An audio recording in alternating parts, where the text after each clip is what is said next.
500 Days of Summer. Boy meets meat grinder, says it's not dangerous, and cries when he sticks his hand in it.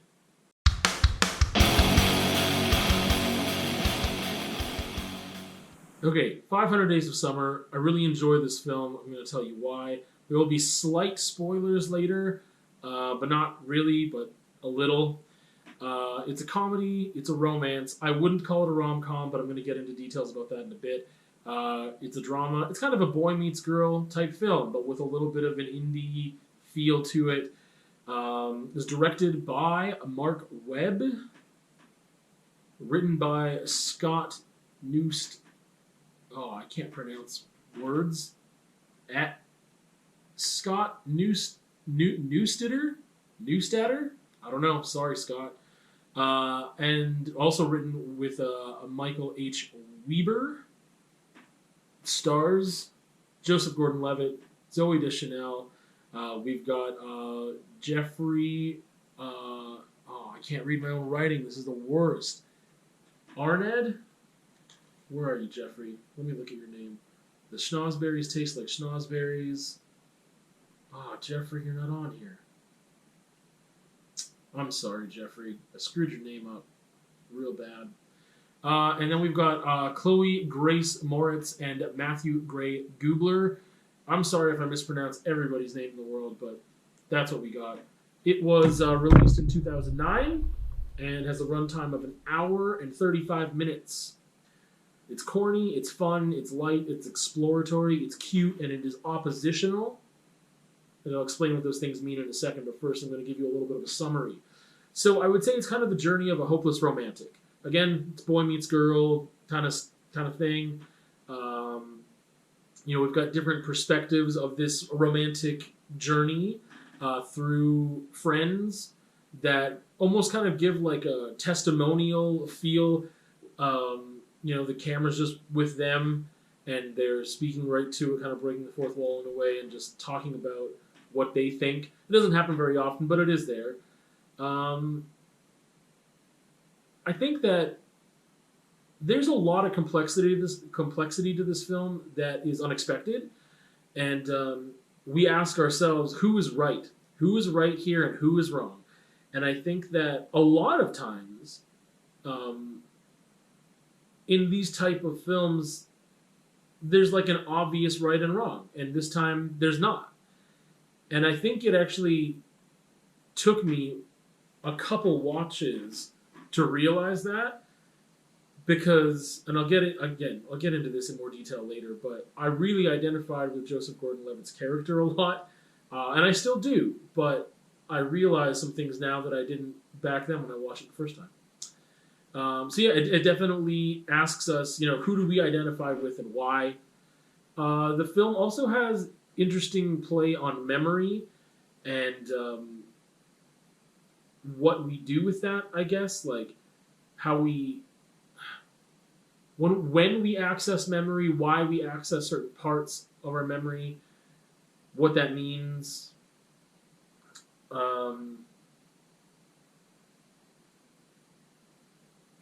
Certain things that we ignore and we choose to amplify.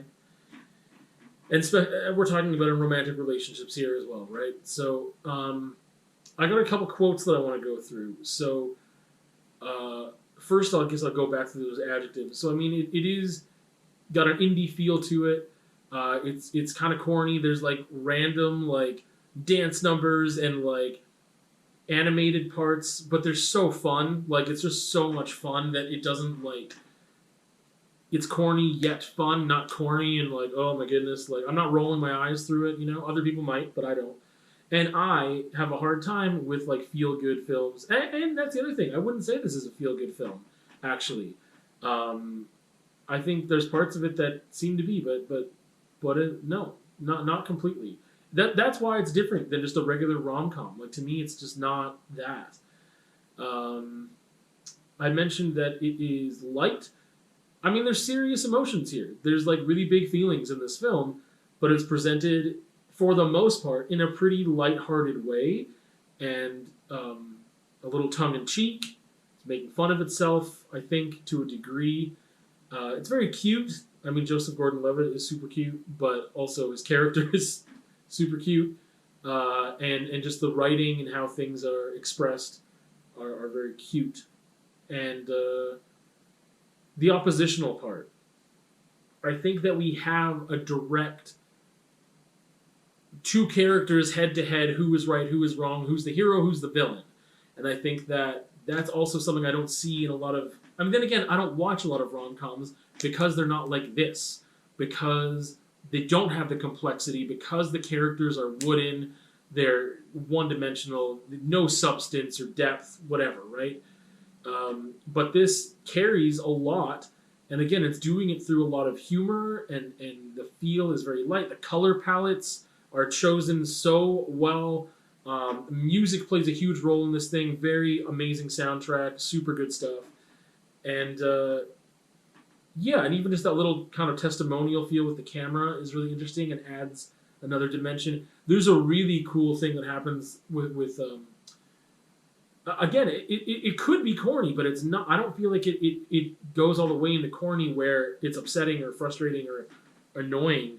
But there's this cool scene where there's expectations and reality side by side of the scene. So there's like, you know, our characters side by side in like there's two frames that you can see on your screen, and you can watch it play out in these two different ways, and it's really cool. I really like that a lot.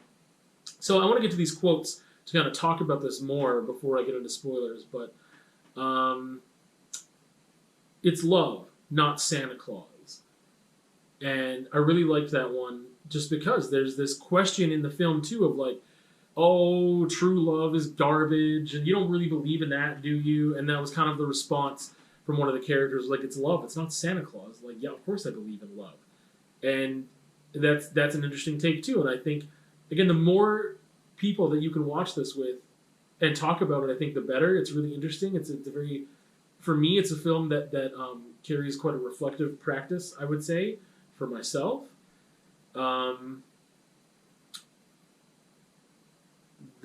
Another quote, it's not even a quote, it was on a poster. It says, "Paper cuts hurt." And I thought that was really interesting. And it's just in the background there. And it's a poster that's talking about like work safety, basically. And I don't want to get too much into that because I think that would be a spoiler. But it's, again, like paper cuts hurt. And just those little things, right? Those little painful moments that repeat that can cause real damage. Yeah, so that's something to ponder on. That was just, again, a poster in the background, but it was very purposeful.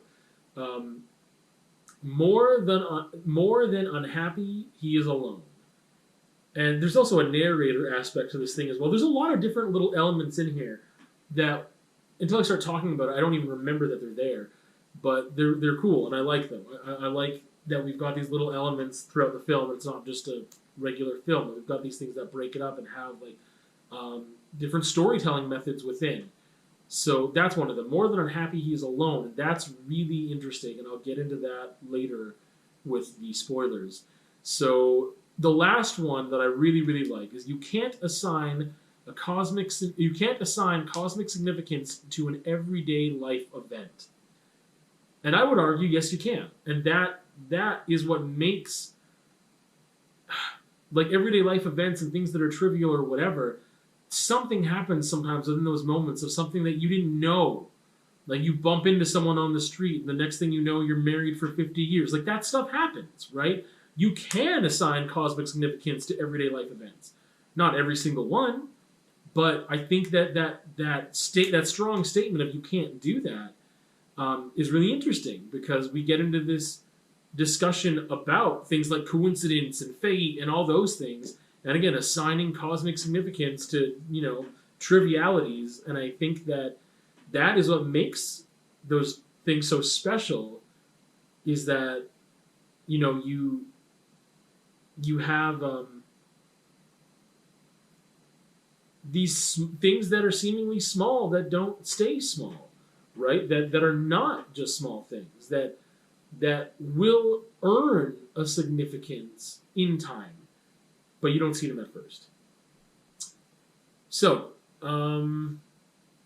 target audience. I would say, again, if you're into kind of an indie feel, it's deeper than a rom-com for sure. So if you're not into rom-coms, I would not let this deter you.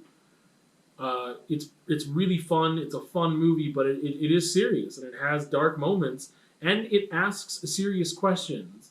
And I think that sometimes those questions are very pointed, and there are moments where things are pointed out very explicitly without being too heavy-handed. But yeah, it is a love story that is not something that you can just guess the outcome and know what's going to happen.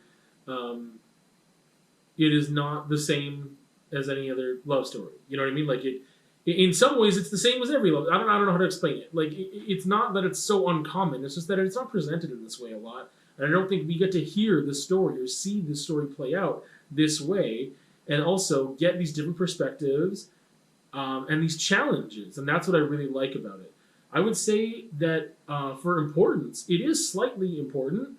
At least it is to me, because it is great for reflection. I think that, I see it every couple of years or so, and I'm in a different place in my life romantically, right? And whether I'm single or whether I'm with a partner or whatever, and I could be happy in that relationship, and yet I realize through watching this film, how have I changed? Who do I identify with more now or not? Why am I losing the identity I had with this one person or character, and how do I feel about these relationships happening?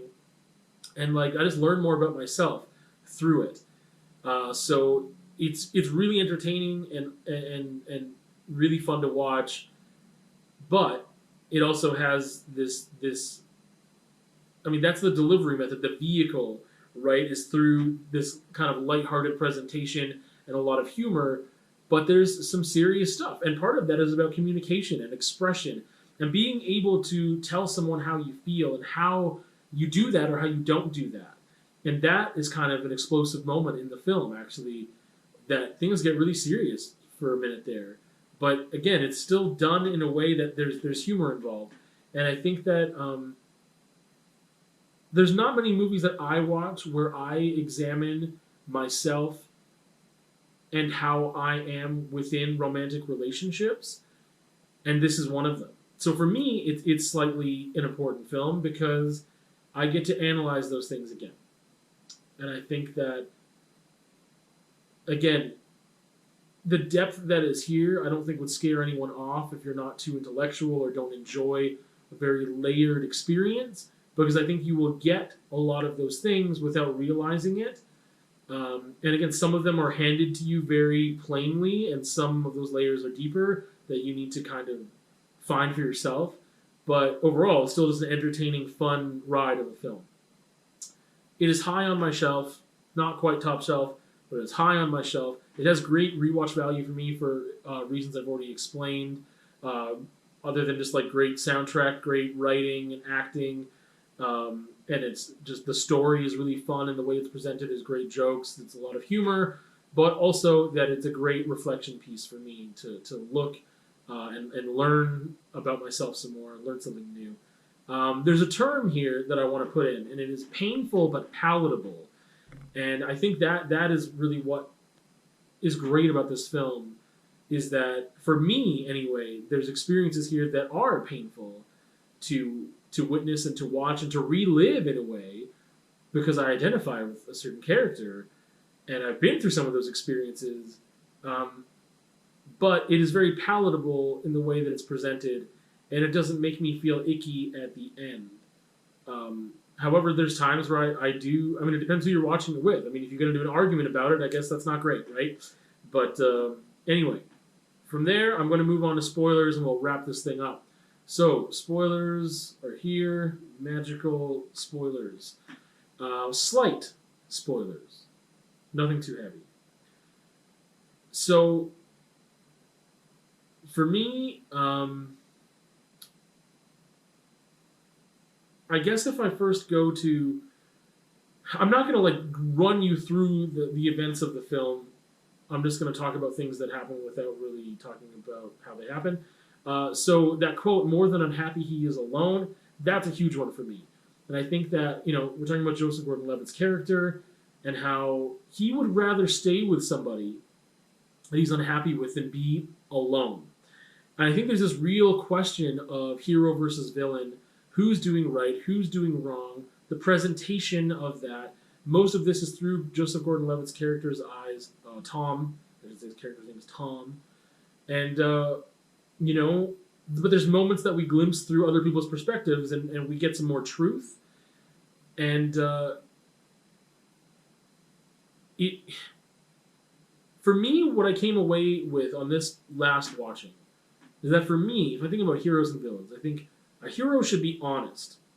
And it doesn't mean that they're always right or what they do is correct, but they are honest more than they are maybe right about things and what they're doing. And again, they make mistakes, right? I don't think, and it's really interesting because you can talk about an anti-hero, and I don't think either of the characters are heroes, but I do think there's something honorable in how Summer, Zooey Deschanel's character, about how she states her intentions and she's clear about what she wants, right? There's a couple moments where she's very fallible, but it's interesting because throughout the majority of the film, I don't like her. I mean, I don't like her, period. But the reasons I don't like her are not really that legitimate until later when, she doesn't tell Tom about the party or the fact that she's engaged or that she's just like, I just do whatever I want. And he asks her, like, you just do whatever you want, don't you? Because he's like, why did you dance with me? She's like, I wanted to. And it's like, yeah, you just do whatever you want, don't you? And she's like, yeah. And it's like, hey, well, that has no regard for my feelings or how I would interpret that. And there, your communication completely, you didn't care. You didn't care. But at the beginning, right, and through the majority of the film, she expresses things really early on that she does want this, that she doesn't want this, that she doesn't believe in that whatever. And she's very clear about what she wants. And we can't fault her for that. I don't think so. I think that for me, it's like, well, I believe in this thing and you don't believe in that thing, so therefore I want to fault you for your non-belief. But that's silly. Completely silly. And I think that it's a really interesting push and pull. It's a really interesting dynamic of how I identify with the character, and yet I know that he's being kind of crappy. Like, he is wanting something from someone who has told them, you're not going to get it from me. And he's upset about that. And I think I have been there myself. And again, this is why it's such a great reflective piece, because I can analyze, man, he kind of is a dink. That means I'm kind of a dink, or at least I was, or that I've learned, or that this is helping me learn. And just being like, hey, well, I can't get upset about this thing. Someone told me they're only going to drive me 2 blocks, and I want them to drive me 5, and then I get upset when they don't drive me 5, and I try to convince them to drive me 5, and then whatever, right? Like, no, they said 2 blocks, that's it, So I think that, again, it's this interesting piece about honesty and truth and what we want to tell ourselves and how we lie to ourselves as well. And sometimes people think that they get into something and they think that the other person will change. And you can't commit to a maybe, is the way that I put it. You can't commit to the promise of change. I don't think you should, anyway. I think you commit to what is there, and you recognize that both parties will change, and that's all that you can do. But why would you commit to something knowing in advance that the way things are presently, you don't like and you don't want, right? Which is a huge flaw for him and for me as well. So again, I think this is a great film. It's painful but palatable. And we have, this question about honesty. Again, that thing about memory. We analyze who do we identify with in which moments and why. Are we lying to ourselves and why do we do that? hopeless romantic I can definitely get down with and I can identify with way too much. So there you go, 500 Days of Summer.